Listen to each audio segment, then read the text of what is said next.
Assalamualaikum warahmatullahi wabarakatuh, rekan-rekan dan sahabat semua. Saya sangat bersemangat membagikan visi besar tentang bagaimana kita mendesain bukan sekadar gedung, melainkan sebuah ekosistem. Mari kita bedah materi arsitektur kampus Islam, mencetak biru ekosistem peradaban.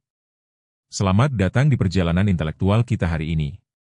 Kita tidak sedang bicara tentang estetika semata, tapi tentang bagaimana mengintegrasikan wahyu, ilmu, dan desain spasial untuk melahirkan generasi ulul albab. Mengapa ini penting? Karena ruang adalah guru yang diam. Arsitektur yang kita bangun akan membentuk pola pikir penggunanya. Allah Subhanahu wa Ta'ala berfirman dalam Quran Surat Ali Imran ayat 190 bahwa tanda-tanda kebesarannya hanya bisa dipahami oleh mereka yang menggunakan akal dan hatinya secara selaras. Inilah inti dari desain yang akan kita bahas. Selanjutnya, mari kita geser paradigma kita dari sekadar membangun fisik bangunan, menjadi membangun jiwa. Kita masuk ke diagnosa masalahnya di halaman berikutnya. Mari kita jujur pada realitas saat ini. Banyak kampus kita terjebak dalam logika efisiensi utilitarian yang kering.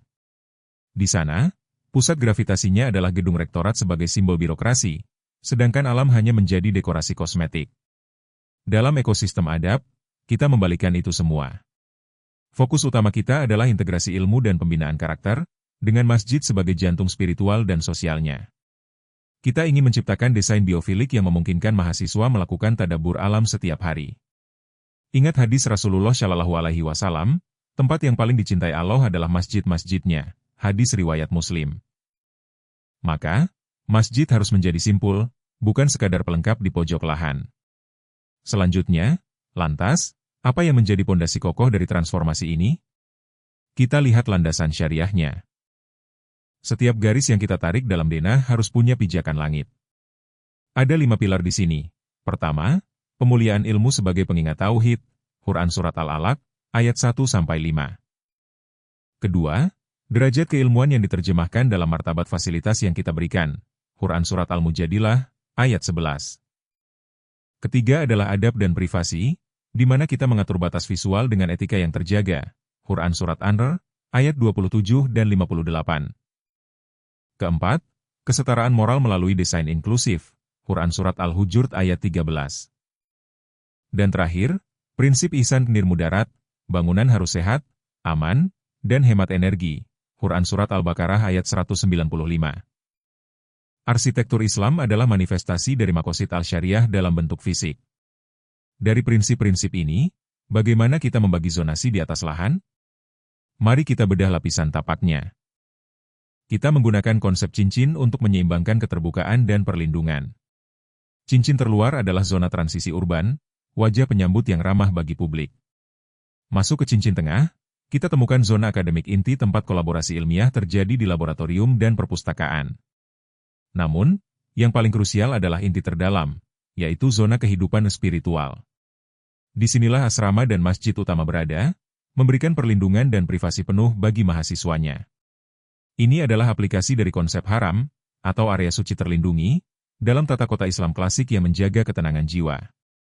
Selanjutnya, berbicara tentang inti terdalam, mari kita fokus pada sang jantung spiritual.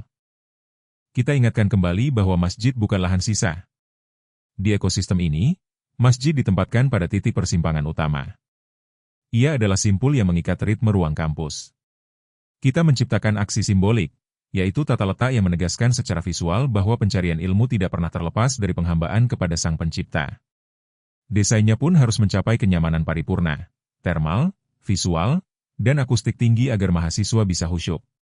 Sebagaimana firman Allah Ta'ala, hanya yang memakmurkan masjid-masjid Allah ialah orang-orang yang beriman kepada Allah dan hari kemudian. Quran Surat At-Taubah ayat 18.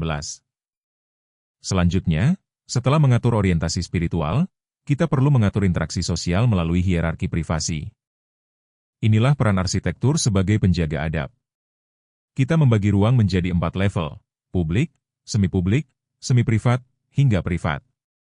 Konsep izin masuk dari Quran Surat An-Nur ayat 27 dan 58 kita terjemahkan menjadi pengendalian akses yang cerdas dan transisi ruang yang proporsional. Misalnya, area wudhu dan asrama harus memiliki perlindungan visual maksimal. Kita ingin menciptakan lingkungan yang membuat setiap orang merasa aman dan dihormati martabatnya. Privasi sudah terjaga, selanjutnya mari kita bicara tentang bagaimana bangunan kita bernapas bersama alam. Bangunan kita harus menjadi representasi tanggung jawab kita sebagai khalifah di bumi. Kita menerapkan tadabbur alam melalui inner court dan elemen air untuk menurunkan stres mahasiswa. Penggunaan ventilasi silang memastikan udara selalu segar tanpa ketergantungan penuh pada AC yang boros energi. Kita juga menambahkan secondary skin untuk memblokir panas tropis. Ini adalah bentuk nyata dari prinsip nirmudorot atau pencegahan bahaya. Allah Ta'ala membenci orang-orang yang berbuat kerusakan di muka bumi, maka arsitektur kita harus lestari.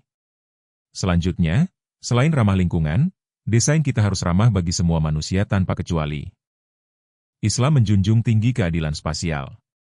Melalui universal design, kita memastikan kampus ini bisa dinikmati siapa saja, termasuk rekan-rekan difabel. Tidak boleh ada hambatan di jalur utama, permukaan harus anti-selip, dan fasilitas harus inklusif. Kita juga memperhatikan wayfinding, yaitu keamanan psikologis. Aksis yang jelas dan pencahayaan malam yang terang bukan hanya soal teknis, tapi soal mencegah disorientasi dan memberikan rasa tenang. Ini adalah translasi dari Quran Surat Al-Hujurat ayat 13 tentang saling mengenal dalam kemuliaan yang sama. Keadilan sudah, kenyamanan sudah, sekarang bagaimana dengan identitas visualnya? Untuk menjadi perhatian kita bahwa identitas Islam bukan sekadar tempelan kubah atau lengkungan. Keindahan lahir dari keteraturan, ketelitian proporsi, dan material lokal yang jujur. Kita menggunakan geometri parametrik bukan untuk hiasan, tapi sebagai fasad yang bekerja mengoptimalkan cahaya matahari. Ini adalah estetika keteladanan. Sebagaimana hadis, sesungguhnya Allah itu indah dan menyukai keindahan. Hadis riwayat Muslim. Keindahan dalam arsitektur Islam adalah keindahan yang fungsional dan performatif, bukan sekadar dekoratif. Namun, arsitektur yang hebat tidak akan bekerja tanpa sistem pendukung yang baik. Arsitektur, manajemen, dan budaya harus tersinkronisasi. Jadwal adzan, jam kunjung asrama, hingga manajemen kebersihan harus selaras dengan desain ruang kita.